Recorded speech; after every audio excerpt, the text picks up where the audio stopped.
எல்லாருக்கும் ஸ்தோத்திரம். ಎಲ್ಲರಿಗೂ ಸ್ತೋತ್ರ. ரொம்ப சந்தோஷமா இருக்குது. லாஸ்ட் டைம் கூட இந்த முறை நிறைய பேர் வந்திருக்காங்க. ಬಹಳ ಸಂತೋಷ. ಮುಂಚೆಗಿಂತ ಈಗ ಅಧಿಕವಾದ ಜನರು ಬಂದಿದ್ದೀರಾ. ಫಸ್ಟ್ ಪ್ರೇಯರ್ ಮಾಡೋಣ.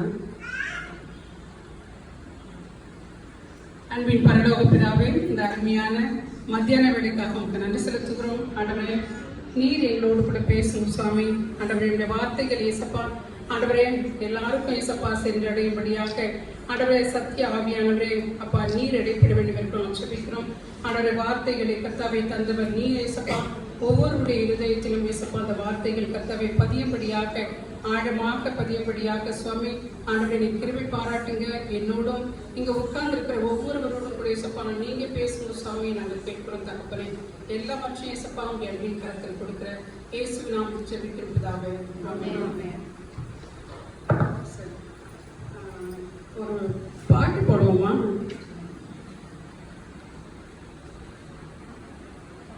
வினோதினி நல்லா பாட்டு பாடுவாங்க. வினோதினி சாய்ஸ். நானும் சேர்ந்து பாடுறேன். ಸ್ವಲ್ಪ ಸಮಯ ಕಣ್ಣುಗಳನ್ನು ಮುಚ್ಚಿ ಆಂಟಿ ಹೇಳಿದಕ್ಕಾಗಿ ನನ್ಗೆ ಸರಿತು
தேங்க்யூம்மா. சரி, நிறைய பேர் கேட்ட பிரசங்கமே தான் ஈஸியான பிரசங்கம் தான். ಅನೇಕರು ಕೇಳಿರುವ ಪ್ರಸಂಗನೇ ಸುಲಭವಾದ ಪ್ರಸಂಗ. நான் நைட்டெல்லாம் உட்காந்து அநேக வேத பகுதியை நான் ஆராய்ச்சி பார்த்தேன். சரி, எனக்கு ரொம்ப கன்ஃபியூஸ் ஆச்சு. ರಾತ್ರಿಯೆಲ್ಲ ನಾನು ಅನೇಕ ಸತ್ಯ ವಾಕ್ಯವನ್ನು ಓದುತ್ತಾ ಇದ್ದೆ. ನನಗೆ ತುಂಬಾ ಬಹಳ ಕಲಿಬಿಲಿ ಆಯಿತು. எல்லாருக்கும் எல்லாம் தெரியுது, பட் நமக்கும் எல்லாம் தெரிஞ்ச மாதிரி இருக்குது. எதை சொல்றதுன்றது ஒரு டவுட் வேற. எது பேசினா நல்லா இருக்கும், இது நல்லா இருக்குமா, அது நல்லா இருக்குமா, எதை கொண்டு போய் ஜனங்களுக்கு சேர்க்கறது யோசிச்சுட்டு இருந்தேன். ಎಲ್ಲರಿಗೂ ಎಲ್ಲ ಗೊತ್ತಿದೆ. ನನಗೆ ಯಾವ್ದು ನನಗೂ ಗೊತ್ತಿರುವಂತದ್ದು ನಿಮ್ಗೂ ನನಗೆ ಹೇಳ್ಬೇಕು, ಜನರಿಗೆ ಯಾವ್ದು ಹೋಗಿ ಸೇರ್ಲಿ ಎಂಬುದಾಗಿ ನಾನು ಬೇಡುತ್ತಿದ್ದೆ. சரி, லாஸ்டா நான் பைபிள் மூடி வச்சுட்டு படுத்துட்டேன். இதுக்கு மேல என்னால நைட்ல முடிச்சுட்டு இருக்க முடியாது. காலையில எழுந்து பார்த்துட்டேன், ஏசப்பா எனக்கு எப்படியாவது ஹெல்ப் பண்ணுங்க அப்படின்னு சொல்லிட்டு. ಕೊನೆಯದಾಗಿ ನಾನು ಸತ್ಯವಾಕ್ಯವನ್ನು ಮುಚ್ಚಿಬಿಟ್ಟು ನಾನು ಮಲಗಿಕೊಂಡೆ. ದೇವರೇ, ನನಗೆ ಗೊತ್ತಿಲ್ಲ, ಬೆಳಗ್ಗೆ ನೀನೇ ನನಗೆ ಸಹಾಯ ಮಾಡಬೇಕು ಅಂತ ಪ್ರಾರ್ಥಿಸಿದೆ. காலையில என்னுடைய தினமும் நான் ஜெபிக்கிற ஜெபத்துல நான் ஜெபம் பண்ணேன். ನಾನು ಪ್ರತಿದಿನ ಮಾಡುವಂತ ಪ್ರಾರ್ಥನೆಯಲ್ಲಿ ಪ್ರಾರ್ಥನೆ ಮಾಡ್ತಿದ್ದೆ. அப்ப பண்ணும்போது ஏன் விடோஸ் பத்தி பேசக்கூடாது, விடோஸ் பத்தி அவ்வளவா யாரும் பேச மாட்டாங்க, நானும் பேசாம இருந்தேன் அப்படின்னு சொல்லிட்டு ஒரு தேவன் எனக்குள்ள ஒரு ஆலோசனையை கொடுத்தாரு. ಒಂದು ವಿಧವೆ ಬಗ್ಗೆ ನಾವು ಯಾಕೆ ಮಾತಾಡಬಾರದು, ನಾನು ಕೂಡ ಮಾತಾಡಬಹುದಲ್ಲ ಎಂಬುದಾಗಿ ದೇವರು ನನ್ನಲ್ಲಿ ಒಂದು ಪ್ರೇರಣೆ ಕೊಟ್ಟರು. சரி, அதுக்கு பிறகுதான் நான் 2 ராஜாக்கள் 4ஆம் அதிகாரத்துல இருக்கக்கூடிய ஒரு பகுதியை வாசித்தேன். ನಂತರ 2 ಅರಸುಗಳು 4ನೇ ಅಧ್ಯಾಯದಲ್ಲಿ ಇರುವ ಒಂದು ಭಾಗವನ್ನು ಓದಿದ್ದೆ. கொஞ்சம் சீக்கிரம் வாசிக்கிறவங்களா இருந்தா 4 அதிகாரம் 2 ராஜாக்கள். ಕನ್ನಡ ಭಾಷೆಯಲ್ಲಿ 409 ಪೇಜ್. ஃபர்ஸ்ட் வந்து 1 ராஜாக்கள் படிக்கலாம். 1 ராஜாக்கள் 17ஆம் அதிகாரம். ಮೊದಲನೇದಾಗಿ 1 ಅರಸುಗಳು 17ನೇ ಅಧ್ಯಾಯ. வசனங்கள் சொல்றேன். 8 14 வரைக்கும் படிப்போம்.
ஆமா, இங்க நாம் பார்க்கிறோம் எலியா ஒரு விதவையை பார்க்க போறாரு. அதுக்கு முன்ன என்ன நடக்குதுன்னு சொன்னா, ಇಲ್ಲಿ ಎಲಿಯನ್ನು ಒಂದು ವಿಧವೆಯನ್ನು ನೋಡ್ಲಿಕ್ಕೆ ಹೋಗ್ತಿದ್ದಾರೆ. ಅದಕ್ಕೆ ಮುಂಚಿತವಾಗಿ ಏನು ನಡೀತಾ ಇತ್ತಂದ್ರೆ, எலியா வந்து ஆகாப் ராஜாவோட வந்து பேசுறாரு. இந்த 1ஆம் வசனத்தை நான் பார்க்கிறோம்.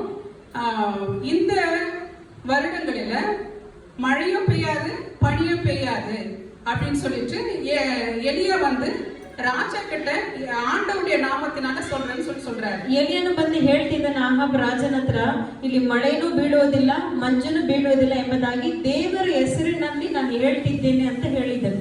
ಅದಕ್ಕೆ பிறகு கடவுள் வந்து எலியா கிட்ட பேசுறாரு. ದೇವರು ಬಂದು ಎಲಿಯನ ಬಳಿಯಲ್ಲಿ ಮಾತಾಡ್ತಿದ್ದಾರೆ. நீ என்ன பண்ணு, இந்த இடத்தை விட்டு போயிட்டு ನೀನು ಏನು ಮಾಡಿ ಸ್ಥಳವನ್ನು ಬಿಟ್ಟು ಹೋಗು, கீழ் திசையாய் போய் ನಿನಗೆ பூர்வಕ್ಕೆ ಹೋಗಿ யோர்தான் நதிக்கு அந்த பக்கம் இருக்கக்கூடிய ஆற்றின கேரித் ஆற்றண்டைக்கு போயிட்டு நீ ஒளிஞ்சுக்கோ அப்படின்னு சொல்றாரு. ಅಲ್ಲಿ ಯೋರ್ದಾನ್ ಬಳಿಯಲ್ಲಿ ಇರುವ ಕೇರಿತ್ ಒಳಗೆ ಹೋಗಿ ನೀನು ಅಲ್ಲಿ ಹೋಗಿ ವಾಸ ಮಾಡಂತ ದೇವರು ಹೇಳಿದ್ರು. அந்த தண்ணியை குடிச்சுக்கோ, நான் உன்னை போஷிக்கிறதுக்காக உனக்கு சாப்பாடு கொடுக்கிறதுக்காக நான் காகங்களை நான் என்ன பண்றேன் அனுப்புறேன்னு சொல்றாரு. ಆಗ ದೇವರು ಹೇಳಿದ್ರು, ಆ ನೀರನ್ನು ನೀನು ಕುಡಿದುಕೋ, ನಿನ್ನನ್ನು ಪೋಷಿಸಲು ನಾನು ಕಾಗೆಗಳಿಗೆ ನಾನು ಅಪ್ಪಣೆ ಕೊಡ್ತಿದ್ದೇನೆ ಅಂತ. அதே போல எலியா போறாரு, கேரித் ஆற்றண்டையில் இருக்கிறாங்க. காகங்கள் போயிட்டு என்ன பண்ணுதுன்னு சொன்னா அப்பமும்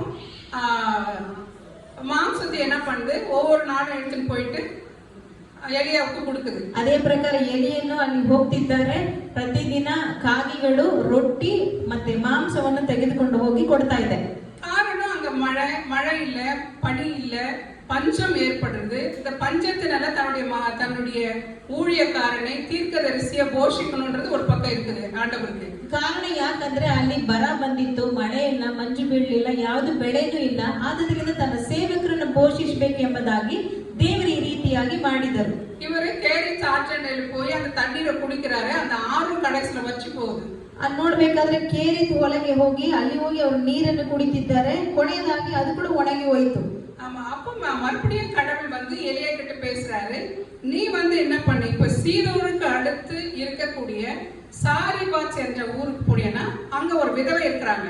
அந்த விதவைகிட்ட நான் என்ன பண்றேன், உன்னை அந்த விதவை கொண்டு போஷிக்கிறேன்னு சொல்லிட்டு ಆಗ ದೇವರು ಹೇಳಿದ್ರು, ಶೀದೋನ ಕಡೆಗೆ ಹೋಗಿ ಸಾರಿಬಾತ್ ಊರಿಗೆ ಹೋಗು, ಅಲ್ಲಿ ಒಂದು ವಿಧವೆಗೆ ನಾನು ಅಪ್ಪಣೆ ಕೊಟ್ಟಿದ್ದೇನೆ ಅಂತ ದೇವರು ಹೇಳಿದ್ರು. இவரும் சாரிபாத்துக்கு வராரு. அங்க விதவை வெறுது பொறுக்கின்னு இருக்கிறாங்க. ಇಲ್ಲಿ ಕೂಡ ಇವರು ಕೂಡ ಸಾರಿಬಾತ್ಗೆ ಬರ್ತಿದ್ದಾರೆ. ಆ ಒಂದು ವಿಧವೆ ಸೌದಿಯನ್ನ ಆಯ್ಕೆ ಮಾಡ್ತಿದ್ರು. எத்தனை விறகு பொறுக்கிறாங்க, நம்மளாம் விறகு பொறுக்கிறோம். யாரெல்லாம் விறகு இருந்தா ஊர் நாட்டுல இருந்து விறகு பொறுக்கிருக்கீங்க? ಯಾರೆಲ್ಲ ಸೌದಿಯನ್ನು ಆರಿಸಿದ್ದೀರಾ? ஓகே, நிறைய பேர் இருக்காங்க, சந்தோஷம். ಬಹಳ ಜನರಿದ್ದೀರಾ, ಸಂತೋಷ.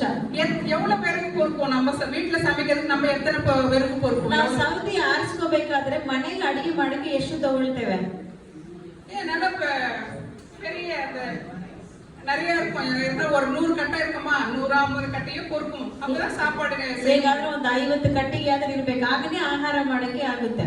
ஆனா இந்த சாரி பாத்து விதை பொறுக்குறாங்க, 2 பொறுக்குறாங்க. ಆದ್ರೆ ಈ ಸಾರಿ ಮತ್ತು ವಿದೆ ನೋಡಿದ್ರೆ 2 ಸೌದಿನ ತಗೊಳ್ತಿದ್ದಾಳೆ. அப்ப இவர் அந்த ಪಟ್ಟಣத்துல போய் ಎಂಟ್ರ್ ಆಗುம்போದೇ அந்த ಅಮ್ಮ ಕಣ್ಣಿಗೆ தெரிகிறார். ಇವರು ಪಟ್ಟಣ ಒಳಗಡೆ ಹೋಗುವಾಗನೇ ಆ ತಾಯಿ ಎಲಿಯನ ಕಣ್ಣಿಗೆ ಬೀಳ್ತಿದ್ದಾಳೆ. ஆமா. அப்ப இவர் பார்த்து சொல்றாங்க, அம்மா எனக்கு கொஞ்சம் தண்ணி கொடுக்க முடியுமா உனக்கு குடிக்க அப்படின்றாரு. ಅವ್ರಿಗೆ ಕೇಳ್ತಿದಾರೆ, ಅಮ್ಮ ಸ್ವಲ್ಪ ನೀರು ಕೊಡ್ತೀಯಾ ಕುಡಿಯಕ್ಕೆ ಅಂತ ಕೇಳ್ತಿದ್ದಾರೆ. 6 ವರ್ಷ போச்சு, இந்த அம்மா வீட்டுல எங்க தண்ணி இருக்கும், யானால தாகம் இல்ல. ಅಲ್ಲಿದ್ದ ಬುಗ್ಗೆನೆ ಒಣಗೋಯ್ತು, ಅವ್ರಿಗೆ ದಾಹ ಅಲ್ವಾ, ಈ ಅಮ್ಮ ಮನೇಲಿ ನೀರಿರುತ್ತ ಅಂತ ಕೇಳಿದ್ರು. சரி, இவங்க தண்ணீர் எடுத்துட்டு போகும்போது அப்படியே எனக்கு ஒரு அப்பம் ரொட்டி இருந்தா எடுத்துட்டு வாமா அப்படின்றாரு. ಅವ್ರಿಗೆ ನೀರು ಕೊಡುವಾಗ ತಗೊಳ್ಬರಕ್ಕೆ ಹೋಗುವಾಗ ನನಗೆ ಒಂದು ರೊಟ್ಟಿ ಇದ್ರೆ ಕೊಡಮ್ಮ ಅಂತ ಕೇಳ್ತಿದ್ದಾರೆ. சரி, இந்த அம்மாவுக்கு ரொம்ப சங்கடமான நிலைமை இல்லையா? நம்ம பைபிள் படிச்சோம். ಈ ಅಮ್ಮಗೆ ಸಂಕಟವಾದ ಸಮಯ, ನಾವು ವಾಕ್ಯವನ್ನು ಓದಿದ್ದೇವೆ. எவ்வளவு மாவு இருந்துச்சா? ಎಷ್ಟು ಹಿಟ್ಟು ಇತ್ತು இல்லையா? கைப்பிடின்னு சொல்லிட்டு தான் பைபிள் ಒಂದು ಹಿಡಿ ಅಂತ ಹೇಳ್ತಾ ಇದೆ. அப்ப கைப்பிடி நிறைய இந்த மாவு இருக்குது, ಒಂದು ಕೈ ಹಿಡಿ ಅಷ್ಟು ಹಿಟ್ಟು ಇದೆ. கொஞ்சோண்டு அந்த எண்ணெய் டப்பான்னு சொல்லுவோம்ல, நம்ம அந்த எண்ணெய் டப்பால கொஞ்சோண்டு எண்ணெய் இருக்குது. ನಾವು ಎಣ್ಣೆ ಡಬ್ಬ ಅಂತ ಹೇಳ್ತಿದ್ದೇವಲ್ಲ, ಆ ಒಂದು ಮೊಗೆಯಲ್ಲಿ ಸ್ವಲ್ಪ ಎಣ್ಣೆ ಇದೆ. நானே ஒரு ரொட்டி சுட்டு நானும் என் பையனும் என்ன பண்ண போறோம், சாப்பிட்டு அதுக்கு பிறகு என்ன பண்ண போறாங்க?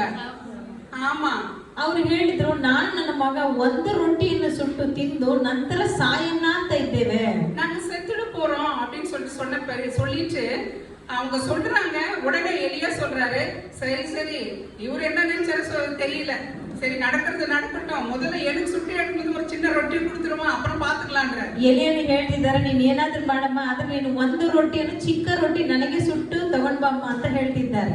சரி, இந்த அம்மா யோசிக்கல. சரி, ஆண்டவருடைய பிள்ளைங்களுக்கு என்ன பண்றாங்க, முதலிடம் கொடுக்கறாங்க. ಈ ಅಮ್ಮ ಯೋಚನೆ ಮಾಡಲಿಲ್ಲ, ದೇವರ ಮಕ್ಕಳಿಗೆ ಮೊದಲ ಸ್ಥಾನವನ್ನು ಕೊಡ್ತಿದ್ದಾರೆ. ஊழியக்காரர்களை உபசரிக்கணும், ಯಾವಾಗಲೂ ಸೇವಕರನ್ನ ನಾವು ಉಪಚರಿಸಬೇಕು. ஆமா, நான் எங்க வீட்டுக்கு நிறைய ஊழியக்காரர் வருவாங்க. எல்லா ஊழியக்காரும் வரவங்கள ನಾನು ஒரு நாளும் அவங்கள சும்மா அனுப்புறதே கிடையாது. ನಮ್ಮನೆಗೆ ಅನೇಕ ಸೇವಕರುಗಳು ಬರ್ತಾರೆ, ನಾನು ಒಂದು ದಿನನೂ ಅವರನ್ನ ಸುಮ್ಮನೆ ಕಳಿಸಲಿಲ್ಲ. யாரா இருக்கட்டும், சின்ன ஊழியக்காரா இருக்கட்டும், பெரிய ஊழியக்காரா இருக்கட்டும், யாரா இருந்தாலும் கர்த்தருடைய ஊழியக்காரர், கர்த்தருடைய ஊழியக்காரர். ಅವರು ಚಿಕ್ಕವರಾಗ್ಲಿ ದೊಡ್ಡವರಾಗ್ಲಿ ಯಾರಾಗ್ಲಿ ಅವರು ದೇವರ ಸೇವಕರು. நான் மாத்திரம் இல்ல, என்னுடைய பிள்ளைகளுக்கும் சொல்வேன், நான் இல்லைன்னா கூட ஊழியக்காரர் வந்தாங்க, உங்களால என்ன முடியும், வீட்டுல என்ன இருக்குது அதை கொண்டு அவங்க என்ன பண்ணணும், அவங்கள பராமரிச்சு அனுப்புன்னு சொல்லுவேன். என்னோட பிள்ளைகளும் அப்படியே பண்ணுவாங்க. ನನ್ನ ಮಕ್ಕಳಿಗೆ ಹೇಳ್ತೇನೆ, ನಾನು ಇಲ್ಲಂದ್ರೂ ಪರವಾಗಿಲ್ಲ, ಸೇವಕರು ಬಂದ್ರೆ ನಮ್ಮ ಮನೆಯಲ್ಲಿ ಏನಿದೆಯೋ ಅವರನ್ನು ಘನಪಡಿಸಿ ಅಂತ ಹೇಳ್ತೇನೆ. அந்த விதவையும் போறாங்க, போயிட்டு அந்த ரொட்டி சுடுறாங்க, ரொட்டி சுட்டி எடுத்து வந்து அந்த அவருக்கு கொடுத்துருப்பாங்கன்னு நினைக்கிறேன். ಅವರು ಹೋಗ್ತಿದ್ದಾರೆ, ರೊಟ್ಟಿಯನ್ನು ಸುಟ್ಟು ಖಂಡಿತ ಅವ್ರಿಗೆ ಕೊಟ್ಟಿರ್ತಾರೆ. அப்புறம் எலியா சொல்ற அந்த விதவையை பார்த்து, பயப்படாதம்மா, தேசத்தின் மேல மழை வரும் வரைக்கும் கர்த்தர் என்ன பண்ணுவாரு, உன்னுடைய பானையில மாவும் சரி, உன்னுடைய எண்ணெய் கலசத்துல எண்ணெயும் சரி, ஒரு நாள் என்ன பண்ணாது, வற்றி போகாது, பயப்படாத. ಆಗ ಆ ಸೇವಕರು ಹೇಳ್ತಿದ್ದಾರೆ, ನೀನ್ ಭಯಪಡಬೇಡಮ್ಮ, ನಿನ್ನ ಮಡಿಕೆಯಲ್ಲಿರುವ ಹಿಟ್ಟಾಗ್ಲಿ, ಮೊಗೆಯಲ್ಲಿರುವ ನೀರಾಗ್ಲಿ, ಎಣ್ಣೆ ಆಗ್ಲಿ, ಅದು ತೀರಿ ಹೋಗೋದಿಲ್ಲ ಅಂತ ಹೇಳ್ತಿದ್ದಾರೆ. இந்த பஞ்ச காலத்துல இந்த தேசத்துல தலைவிரிச்சு ஆடி நிற்கும் போது இந்த விதவையின் வீட்டுல ஒரு நாளும் ஒரு குறைவும் ஏற்படாதபடி நிறைவான ஒரு ஆசீர்வாதம் அவருடைய மகனும் அந்த அம்மாவும் ஒவ்வொரு நாளும் சாப்பிடும்படியான ஒரு கிருபையை என்ன பண்றாருன்னா ஆண்டவர் கொடுக்கிறார். ನೋಡ್ರಿ, ಆ ಒಂದು ದೇಶದಲ್ಲಿ ದೊಡ್ಡ ಬರ ಇದ್ರೂ ಕೂಡ ಈ ಕುಟುಂಬದಲ್ಲಿ ಮಾತ್ರ ಆಕೆಯು ಮತ್ತೆ ಅವರ ಮಗಳಿಗೆ ಆಹಾರವು ಕಡಿಮೆ ಆಗಿಲೇ ಇಲ್ಲ. சரி, நம்ம வீட்டுல ஒரு வேளை சாப்பாடு இல்லாம இருக்கும்போது கொஞ்சம் தான் இருக்குது, ஒரு கால்படியோ அவர் சொன்ன மாதிரி கைப்பிடின்னு சொன்ன ஒரு கிளாஸ் அரிசியோ இருக்குது, அந்த கிளாஸ் அரிசியை போட்டு நம்ம செஞ்சு ஒரு நேரம் சாப்பிட முடியும் இல்லையா? அப்போ அந்த சாப்பாடு செஞ்சு சாப்பிட்டு மறுநேரம் நம்மளால வாங்க முடியாத ஒரு சூழ்நிலை இருக்கலாம். ನಮ್ಮ ಕುಟುಂಬದಲ್ಲಿ ಕೂಡ ಒಂದು ವೇಳೆ ಒಂದು ಕೈಡಿ ಮಾತ್ರ ಅಕ್ಕಿ ಇದೆ ಅನ್ಕೊಳ್ರಿ, ಅದನ್ನು ನಾವು ಅಡಿಗೆ ಮಾಡಿ ಒಂದು ವೇಳೆಗೆ ಮಾತ್ರ ನಾವು ತಿನ್ಬಹುದು. அப்போ யாராவது ஒருத்தர் வந்து வந்து ஊழியக்காரரே கிடையாது இல்லையா? யாராவது நம்ம வீட்டுக்கு வருவாங்க ஊழியக்காரர் மூலமா, இல்ல ஊழியக்கார மாதிரி கடவுள் வந்து யார் ரூபத்திலேயாவது வந்து கேட்டு, அம்மா எனக்கு ஒரு சாப்பாடு கொடுமா, எனக்கு பசி எடுக்குது அப்படின்னு சொல்லும் போது நம்ம என்ன செய்வோம்? ಒಂದು ವೇಳೆ ಸೇವಕರಲ್ಲ ಬೇರೆ ಯಾರಾದ್ರೂ ಬಂದ್ರು ಕೂಡ ಅಮ್ಮ ನನಗೆ ಹೊಟ್ಟೆ ಹಸಿವಾಗ್ತಿದೆ ಸ್ವಲ್ಪ ಆಹಾರ ಕೊಡು ಅಂದ್ರೆ ನಾವು ಏನ್ ಹೇಳ್ತೇವೆ? நம்ம ஈஸியா சொல்லணும், பக்கத்து வீட்டுக்கு போப்பா அப்படின்னு. ನಾವು ಸುಲಭವಾಗಿ ಹೇಳ್ತೇವೆ ಪಕ್ಕದ ಮನೆಗೆ ಹೋಗಪ್ಪ இல்லையா? நமக்கு அந்த மனசு கிடையாது. ಯಾಕಂದ್ರೆ ನಮ್ಗೆ ಆ ಮನಸ್ಸು ಇಲ್ಲ இல்லையா? நான் ஒரு முறை எனக்கு இப்பதான் ஞாபகம் வருது. ನಾನು ಒಂದು ಬಾರಿ ನನಗೆ ಒಂದು ಜ್ಞಾಪಕಕ್ಕೆ ಬರ್ತಾ ಇದೆ. சண்டே சர்ச்சுக்கு போயிட்டு வந்து மீட் எடுத்து வந்து சமைச்சிட்டு இருக்கிறேன். ನಾನು ಭಾನುವಾರ ಆಲಯಕ್ಕೆ ಹೋಗ್ಬಿಟ್ಟು ಮಾಂಸ ತಗೊಂಡು ಅಡಿಗೆ ಮಾಡ್ತಿದ್ದೆ. ஏறக்குறைய ஒரு 25 வருஷத்துக்கு முன்னால வச்சுக்கோ. 25 ವರ್ಷ ಹಿಂದೆ ಅನ್ಕೊಳ್ರಿ. அப்ப நான் சாப்பாடு செஞ்சுட்டே இருக்கிறேன். அப்ப வந்து ஒரு பிச்சைக்காரர் வந்து சாப்பாடு கேட்டாரு. ನಾನು ಊಟ ಅಡಿಗೆ ಮಾಡ್ತಾ ಇದ್ದೇನೆ, ಭಿಕ್ಷೆ ಬೇಡವರು ನನ್ನ ಹತ್ರ ಊಟ ಕೇಳಿದ್ರು. மழை வந்து நிற்குது. ಮಳೆ ಬರ್ತಾ ಇತ್ತು. ಜೋರ ಮಳೆ, வீட்டுக்குள்ள உட்கார வைக்க முடியாது. ಮನೆ ಒಳಗಡೆ ಕೂಳಿಸ್ಕೊಳ್ಳಕ್ಕೆ ಆಗಲ್ಲ, ಅಷ್ಟು ಜೋರ ಮಳೆ. சொன்ன எதிரில கொஞ்சம் இடம் இருந்துச்சு, மழைக்கு ஒதுங்கக்கூடிய அளவுக்கு எதிரில இடம் இருந்துச்சு. ನಾ ಎದುರಲ್ಲಿ ಒಂದು ಮನೆ ಇತ್ತು, ಮಳೆಗೆ ಅಲ್ಲಿ ಹೋಗಿ ಅನುಕೂಲವಾಗಿ ಕುಳಿತುಕೊಳ್ಳಬಹುದು. சரி நீங்க இங்கே உட்காருங்க, நான் சமைச்சு இப்பதான் சர்ச்சுக்கு போயிட்டு சமைச்சுன்னு இருக்கிறேன், சமைச்ச உடனே நான் உங்களுக்கு தரேன் அப்படின்னு சொன்னேன். ಇಲ್ಲೇ ಕುಳಿತುಕೊಳ್ಳ್ರಿ, ಹೀಗೆ ಆಲಯಕ್ಕೆ ಹೋಗಿ ಬಂದೆ, ಅಡಿಗೆ ಮಾಡಿ ನಿಮ್ಗೆ ಕೊಡ್ತೇನೆ ಅಂತ ಹೇಳಿದೆ. சரி அவரும் என்ன பண்ணாரு, வெயிட் பண்ண, நான் சமைக்கிற வைக்க வெயிட் பண்ணாரு. ಅವರು ಕೂಡ ನಾನು ಅಡಿಗೆ ಮಾಡುವಷ್ಟು ಕಾಯ್ತಿದ್ರು. வெயிட் பண்ண பிறகு நான் உடனே சாப்பாடு செஞ்ச முடிச்ச உடனே ஒரு பாட்டில் நிறைய தண்ணி ஊற்றி அவருக்கு சாப்பாடு ஃப்ரெஷ்ஷா செஞ்ச சாப்பாடு எடுத்துட்டு போய் கொடுத்தேன். அவர் சாப்பிட்டு திருப்தியா இருந்தார். ಅವ್ರು ಹೋಗಿ ಒಂದು ಬಾಟಲ್ ಅಲ್ಲಿ ನೀರು ತಗೊಂಡು ನಾನು ಮಾಡಿದ ಅಡಿಗೆ ಬಿಸಿಯಾಗಿ ಮಾಡಿಕೊಟ್ಟೆ, ಅವರು ತಿಂದ್ರು. நான் இப்ப இருக்கிற நிலையில அன்னைக்கு இல்ல, கண்டிப்பா ನಾನು ಹೀಗಿರುವ ಸ್ಥಿತಿಯಲ್ಲಿ ಆ ದಿನದಲ್ಲಿ ಇರ್ಲಿಲ್ಲ. ஏன்னா ரொம்ப கஷ்டமான ஒரு சூழ்நிலையில தான் நாங்க மேல வந்திருக்கிறோம். ಬಹಳ ಕಷ್ಟವಾದ ಪರಿಸ್ಥಿತಿಗಳಲ್ಲೇ ನಾವು ಮೇಲಕ್ಕೆ ಬಂದಿದ್ದೇವೆ. என்னுடைய பிள்ளைங்க ரொம்ப சின்ன பிள்ளைங்க, 25 வருஷம் தான் என் பிள்ளைங்க சின்ன பிள்ளைங்களாவே இருந்திருக்கலாம். 25 ವರ್ಷ ಅಂದ್ರೆ ನನ್ನ ಮಕ್ಕಳೆಲ್ಲ ಚಿಕ್ಕ ಮಕ್ಕಳು. அப்போ அந்த பிச்சைக்காரருக்கு கொடுக்கணும்ன்ற ஒரு மனசு இருக்குது பத்தியா? ಆ ಭಿಕ್ಷೆ ಬೇಡೋರಿಗೆ ಕೊಡಬೇಕು ಅನ್ನೋ ಒಂದು ಮನಸ್ಸಿದೆ. நான் ನಾನು உண்மையாவே என்ன பெருமையா சொல்லல, அது நடந்த ஒரு சம்பவம், இது உண்மை, இது சத்தியம். ನಾನು சொல்றேன், ಹೆಮ್ಮೆ ಪಡಿಸಿಕೊಳ್ಳಕ್ಕೆ ಹೇಳ್ತಾ ಇಲ್ಲ, ಇದು ನಡೆದಿರುವ ಒಂದು ಸಂಭವ, ಇದು ಸತ್ಯ. அந்த மாதிரி யாரா இருந்தாலும் பசின்னு சொல்லும் போது நம்ம கொடுக்கும் போது அது மனுஷனுக்கு கொடுத்தாலும் கர்த்தர் என்ன சொல்றாரு, இந்த சிறியவனுக்கு நீங்க என்ன செய்யறீங்களோ அது எனக்கு செஞ்சீங்கன்னு சொல்லிட்டு இல்லையா? ದೇವರು ಹೇಳ್ತಿದ್ದಾರೆ, ನೀವು ಯಾರಿಗಾದ್ರೂ ಏನಾದ್ರೂ ಮಾಡಿ ಈ ಚಿಕ್ಕವರಿಗೆ ಏನು ಮಾಡ್ತೀರೋ ಅದು ನನಗೆ ಮಾಡಿದ್ದೀರಿ ಅಂತ ದೇವರು ಹೇಳಿದ್ದಾರೆ. இந்த விதவை அந்த ஒரு நல்ல ஒரு மனசு இருந்தனால அந்த அம்மாவே சாகக்கூடிய நிலைமையில நெக்ஸ்ட் மூமெண்ட்ல வந்து சாகக்கூடிய சூழ்நிலை தான் இருக்கிறாங்க. ஆனாலும் ಈ ವಿಧವೆ ನೋಡ್ಬೇಕಾದ್ರೆ ಬರುವ ಸಮಯದಲ್ಲಿ ಆಕಿ ಸಾಯಲಿಕ್ಕೆ ಇದ್ದಾಳೆ, ಆದ್ರೂ ಅವಳಿಗೆ ಒಳ್ಳೆ ಮನಸ್ಸಿತ್ತು. நல்ல மனசு இருந்ததுனால அந்த தீர்க்கதரிசி என்ன பண்றாங்க, அவங்க போஷிக்கிறாங்க. ಒಳ್ಳೆ ಮನಸ್ಸಿರೋದ್ರಿಂದ ಆ ಪ್ರವಾದಿಯನ್ನು ಆಕಿ ಪೋಷಿಸ್ತಿದ್ದಾಳೆ. இவங்க அவரை போஷித்ததுனால ಈಕಿ ಆತನನ್ನು ಪೋಷಿಸುವುದರಿಂದ இவங்க விதவையா இருந்தாலும், ಈಕಿ ವಿಧವೆಯಾಗಿ ಇದ್ರು, அவங்களுக்கு ஒண்ணுமில்லாத சூழ்நிலை இருந்தாலும், ಅವ್ರಿಗೆ ಏನೇ ಇಲ್ಲದೆ ಪರಿಸ್ಥಿತಿ ಇದ್ರು, குறையே தவிர நிறைவான ஒரு வாழ்க்கை அந்த அம்மா கிட்ட இல்ல. ಆ ಅಮ್ಮಗೆ ಕೊರತೆ ಮಾತ್ರ ಇತ್ತೆ ಹೊರತು ಸಮೃದ್ಧಿ ಆಶೀರ್ವಾದ ಇರಲಿಲ್ಲ. ஆனாலும் அந்த கொடுக்கணும்ன்ற அந்த எண்ணத்தினால தேவன் அதை பார்க்கிறார். ಕೊಡುವ ಮನಸ್ಸನ್ನು ದೇವರು ನೋಡ್ತಿದ್ದಾರೆ. கர்த்தர் ஒருவேளை டெஸ்ட் பண்ணிருக்க கூடும். ದೇವರು ಕೂಡ ಒಂದ್ಸತಿ ನಮ್ಮನ್ನ ಪರಿಶೋಧನೆ ಮಾಡ್ತಾರೆ. இந்த அம்மா எந்த சூழ்நிலை, இவங்க என்ன பண்றாங்க, இந்த சூழ்நிலை இவங்க கொடுக்குவாங்களா கொடுக்க மாட்டாங்களா, இல்ல அவங்க போஷிக்கிறாங்களான்ற ஒரு டெஸ்டிங் கூட கடவுள் என்ன பண்ணிருக்கலாம், அவங்களுக்கு வச்சிருக்கலாம். ದೇವರು ಹೇಳಿರ್ತಾರೆ, ಈ ಅಮ್ಮ ಈ ಒಂದು ಪರಿಸ್ಥಿತಿಗಳೇ ಇವರು ಕೊಡ್ತಾರಾ ಇಲ್ವಾ, ಆ ರೀತಿ ಕೂಡ ದೇವರು ನಮ್ಮನ್ನು புதிய ஏற்பாட்டில் சொல்லுது, கொடுங்கள் அப்பொழுது உங்களுக்கு கொடுக்கப்படும் சொல்லுது. ಹೊಸ ಒಡன்பಡಿಕೆಯಲ್ಲಿ ಹೇಳಲ್ಪಟ್ಟಿದೆ, ಕೊಡಿರಿ ಆಗ ನಿಮಗೆ ಕೊಡಲ್ಪಡುತ್ತದೆ. ಅವಿಕಿ ಕುலுಕಿ சரிந்து விழும்படிக்கு என்ன பண்ணணுமா, கொடுக்கணுமா, ಅಲ್ಲಾಡಿಸಿ ನಿಮ್ಮ ಮಡಿಯಲ್ಲಿ ನಾನು ಕೊಡ್ಬೇಕಂತ ಹೇಳಿದ್ದಾರೆ. அதனால இந்த அம்மா அந்த ஊழியக்காரர் கொடுத்ததுனால தேவன் இவர்களுக்கு கொடுக்கறாங்க. ಈ ಸೇವಕಿಗೆ ಈ ಅಮ್ಮ ಕೊಟ್ಟಿದ್ರಿಂದ ದೇವರು ಆಕೆಗೆ ಕೊಡ್ತಿದ್ದಾರೆ. இல்லாத சூழ்நிலை நம்ம உதவி செஞ்சதுனால இந்த குறைவுகளை நிறைவாக்குகிற தேவன் ஒண்ணுமில்லாத சூழ்நிலையில கர்த்தர் பார்த்து நிறைவான ஒரு ஆசீர்வாதத்தை அந்த அம்மாவுக்கு தந்து விதவையை ஆதரிக்கிறார். ನೋಡ್ರಿ, ಏನಿಲ್ಲದೆ ಸಮಯದಲ್ಲಿ ಈ ಅಮ್ಮ ಸಹಾಯ ಮಾಡಿದ್ದು, ಆದ್ದರಿಂದ ದೇವರು ಆ ವಿಧವೆಗೆ ಆದರಿಸಿದರು. தேவன் விதவைகளை ஆதரிக்க ஆதரிக்கிறவர். ಕರ್ತನು ವಿಧವೆಗಳನ್ನು ಆಧರಿಸುವಾತನು. சரி, இன்னொரு விதவை நாம இங்க பார்ப்போம். ಇನ್ನೊಂದು ವಿಧವೆಯನ್ನು ನಾವು ಇಲ್ಲಿ ನೋಡಿಕೊಳ್ಳೋಣ. 2 ராஜாக்கள் 4ஆம் அதிகாரம் 2 ಅರಸುಗಳು 4ನೇ ಅಧ್ಯಾಯ 1 to 7 verse ಲೆಕ್ಕ படிக்கலாம். 1ನೇ ವಾಕ್ಯದಿಂದ 7ನೇ ವಾಕ್ಯದವರೆಗೆ ಓದಿಕೊಳ್ಳೋಣ.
தேங்க்ஸ்மா. இங்க அங்க வந்து பாக்குறோம், எலியா வந்து சாரிபாத் விதவையிடம் போறாரு இல்லையா? ಅಲ್ಲಿ ನಾವು ನೋಡಿದ್ದೇವೆ ಎಲಿಯನು ಬಂದ್ಬಿಟ್ಟು ಸಾರಿಪಾತ್ ವಿಧವೆ ಹತ್ರ ಹೋಗ್ತಿದ್ದಾರೆ. இங்க வந்து எலிசா, ಇಲ್ಲಿ ಬಂದು ಎಲಿಜನು. எலிசா கிட்ட வந்து ஒரு தீர்க்கதரிசியுடைய மகனுடைய வைஃப். ಇಲ್ಲಿ ನೋಡ್ಬೇಕಾದ್ರೆ ಎಲಿಷನ ಬಳಿಯಲ್ಲಿ ಬಂದ್ಬಿಟ್ಟು ಒಂದು ಪ್ರವಾದಿಯ ಹೆಂಡತಿ ಬರ್ತಿದ್ದಾಳೆ. அவங்க வந்து சொல்றாங்க, என்னுடைய கணவர் இறந்துட்டாரு, ನನ್ನ ಗಂಡ ತೀರಿ ಹೋದ್ರು, எனக்கு 2 பிள்ளைங்க இருக்காங்க, 2 ಮಕ್ಕಳಿದ್ದಾರೆ, எனக்கு கடன் கொடுத்தவங்க, ನನಗೆ ಸಾಲ ಕೊಟ್ಟಿದ್ದವರು, அவங்க வந்து எங்களுக்கு நிறைய தொல்லை கொடுத்து உங்க பிள்ளைங்களை எங்க வீட்டுக்கு ಅಡಿಮೆಗಳನ್ನ ಅನುப்புன்னு சொல்றாங்க. ಅವರು ನನಗೆ ಹಿಂಸೆ ಕೊಟ್ಟು ನಿಮ್ಮ ಮಕ್ಕಳನ್ನು ದಾಸರಾಗಿ ನನಗೆ ಕಳಿಸಿಕೊಡು ಅಂತ ಹೇಳ್ತಿದ್ದಾರೆ. நம்ம அனுப்புமா அடிமைகளை அனுப்ப முடியுமா? ನಮ್ಮ ಮಕ್ಕಳನ್ನ ನಾವು ದಾಸರಾಗಿ ಕಳಿಸ್ತೇವಾ? எவ்வளவு கடன் இருந்தாலும் எவ்வளவு பிரச்சனைகள் இருந்தாலும் நமக்கு என்ன பிரச்சனை இருந்தாலும் பிள்ளைங்க நல்லா இருக்கணும் தான் நான் நினைப்போம். ನಮಗೆ ಎಷ್ಟು ಸಾಲ ಇದ್ರೂ ಕಷ್ಟ ಇದ್ರೂ ನಮ್ಮ ಮಕ್ಕಳು ಚೆನ್ನಾಗಿರ್ಬೇಕೆಂಬುದಾಗಿ ಬಯಸ್ತೇವೆ. அப்ப எலிசா வந்து அந்த அம்மாட்ட கேக்குறாரு, சரிம்மா உன்கிட்ட என்னதான் இருக்குது அப்படின்னு கேக்குறாரு. ಎಲಿಷನು ಬಂದ್ಬಿಟ್ಟು ಆ ತಾಯಿ ಹತ್ರ ಕೇಳ್ತಾರೆ, ಸರಿಯಮ್ಮ ನಿನ್ನ ಬಳಿಯಲ್ಲಿ ಏನಿದೆ? அந்த அம்மா சொல்றாங்க, என்கிட்ட ஒரு குடம் எண்ணெய் மாத்திரமே இருக்குது, வேற எதுவுமே கிடையாதுன்றாங்க.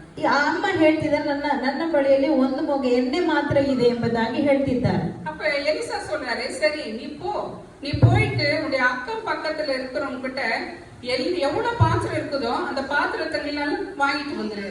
ಎಲಿಷನು ಹೇಳ್ತಿದ್ದಾರೆ, ಸರಿ ನೀನು ಹೋಗು, ನಿನ್ನ ಅಕ್ಕಪಕ್ಕ ಇರುವ ನಿಮ್ಮ ನೆರೆಯವರ ಬಳಿಯಲ್ಲಿ ಬರೀ ಪಾತ್ರ ಮಾತ್ರ ತೆಗೆದುಕೊಂಡು ಬಾ ಅಂತ ಕೇಳ್ತಿದ್ದಾರೆ. சரி, இவங்களும் போறாங்க, நம்ம அக்கம் பக்கத்துல நாமளும் நிறைய பொருள்கள் வாங்குறோம் இல்ல, சில நேரத்துல உதவி வேணும் இருந்தா இல்லாத சூழ்நிலையில நம்ம என்ன பண்றோம், மாத்திக்கிறோம், பொருட்களை மாத்திக்கிறோம். அதே மாதிரி இவங்களும் என்ன பண்றாங்க, அவங்க அக்கம் பக்கத்துல இருக்கிறவங்க வீட்டுல இருக்கிற போய் அந்த குண்டாங்க டேக்ஷா பாத்திரங்கள், அது பெருசா சின்னதா எவ்வளவு கிடைக்குதோ அவ்வளவு பாத்திரமும் என்ன பண்றாங்க, இவங்க வீட்டுக்கு வாங்கிட்டு வராங்க. ನಾವು ಕೂಡ ಕೆಲವೊಂದು ಬಾರಿ ಅಕ್ಕಪಕ್ಕದಲ್ಲಿ ಹಂಚಿಕೊಳ್ತೇವೆ. ಇವ್ರು ಕೂಡ ಏನ್ ಮಾಡ್ತಿದ್ದಾರೆ, ನೆರೆಯವರ ಬಳಿ ಹತ್ರ ಹೋಗಿ ಚಿಕ್ಕ ಪಾತ್ರೆ ದೊಡ್ಡ ಪಾತ್ರೆ ಎಷ್ಟೆಷ್ಟು ಇದೆಯೋ ಅದೆಲ್ಲ ತಗೊಂಡು ಬರ್ತಿದ್ದಾರೆ.